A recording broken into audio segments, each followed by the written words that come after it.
Ikaw umawak nito. Medyo. Para makita ng mama mo kung ano yung nangyayari sa kanya pag ano nyo sa YouTube panoorin nyo sa YouTube. Tanggalin! Ikaw naman ang papatayin ko ngayon.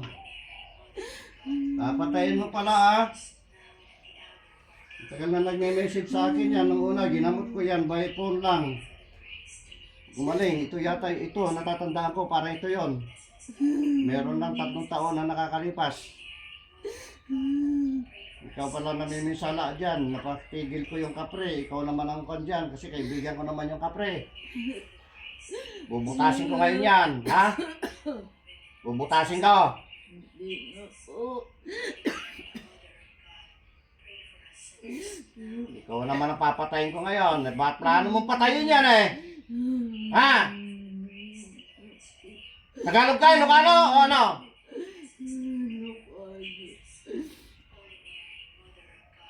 Ngayon, ikaw naman ang hindi makakaano dyan. Takuhan ko lahat yan. Takuhan mo lahat!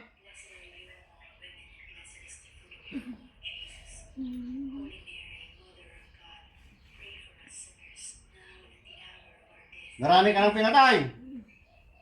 Ha? Yung totoo.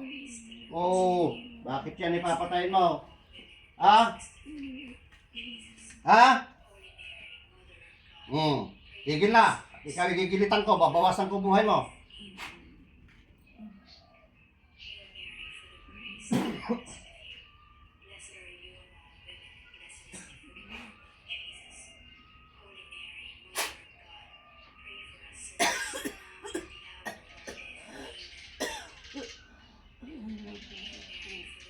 Ha? Bakit? Tatagpos ko. Gusto mo? Matanggal ang ulo mo? Ha? Pero mangako ka sa akin. Tatanggalin mo yan.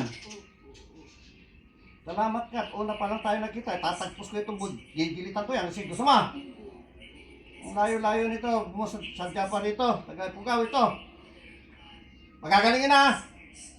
O. Sige. Marunong kang bumilang. Bilang ka na 3.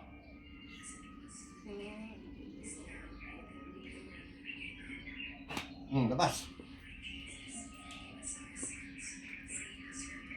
O, bilang na. Hindi na natin pwedeng pahirapan ng ustor bago. Una, kasi yun ang bilin sa akin ng Panginoon. Sa una, patawarin, kausapin. Pangalawa, kausapin. Pangatlo, at andyan pa rin. Doon na natin yan tutudasin. So magandang umaga po sa inyong lahat. Ito po si Bro Aram Divine Healing, Barangay Santiago, Quirino, Isabela.